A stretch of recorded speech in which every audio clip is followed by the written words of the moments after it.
નમસ્કાર મિત્રો, વાત કરીશું આજના તાજા સમાચારની।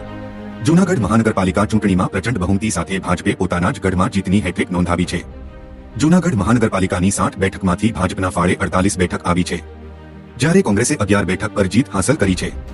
ઉલ્લેખનીય છે કે વોર્ડ નંબર 9માં અપક્ષનો વિજય થયો છે, પણ આ બધામાં ભલે ભાજપ મજા લેતું હોય પણ ભાજપની ઊંઘ અહીં ઉડવાની છે, કારણ કે દમદાર નેતા ગિરીશ કોટેચાના પુત્રને જ હારનો સામનો કરવો પડ્યો છે। જૂનાગઢ મનપાની ચૂંટણીમાં ભાજપના દિગ્ગજ નેતા ગિરીશ કોટેચાના પુત્ર પાર્થ કોટેચાની કારમી હાર થઈ છે।